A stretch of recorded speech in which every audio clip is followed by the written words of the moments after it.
ધોરણ 6 ની અંદર વિજ્ઞાનની આપણે પ્રકાશ માટેની એક અન્ય પ્રવૃત્તિ જોઈએ।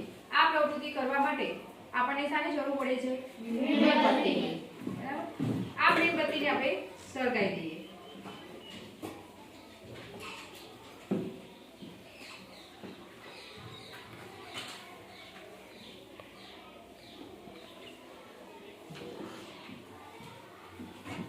ત્યારબાદ અહીંયા આપણે બે પ્રકારની પાઇપ લીધેલી છે।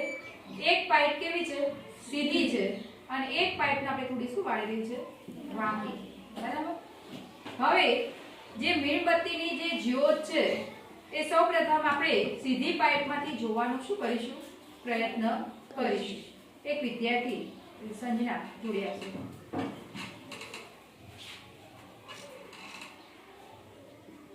અહીંયાથી જો મીણબત્તીની જ્યોત દેખાય છે કે નહીં એનું અવલોકન કરવાનું તમારે। દેખાય? હા। ઓકે, તન્વી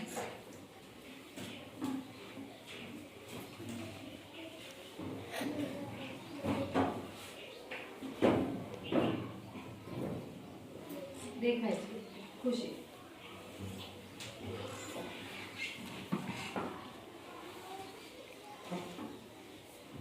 દેખાય? ઓકે, આ બાજુ ત્યાં જઈએ।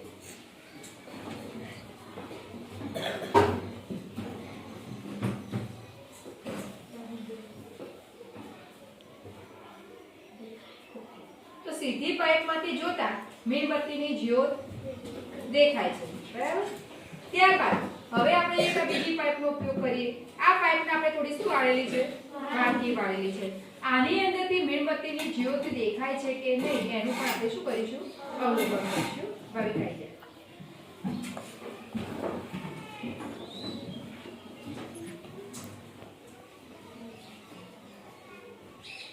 જો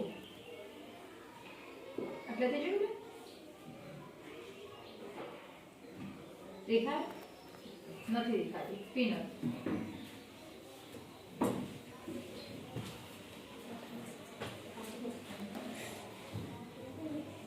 નથી દેખાતી। અમીષા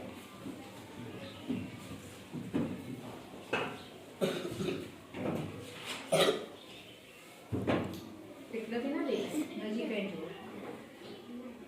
ના, તો વાંકી પાઇપમાંથી મીણબત્તીની જ્યોત દેખાતી નથી, અને સીધી પાઇપમાંથી મીણબત્તીની જ્યોત દેખાય છે।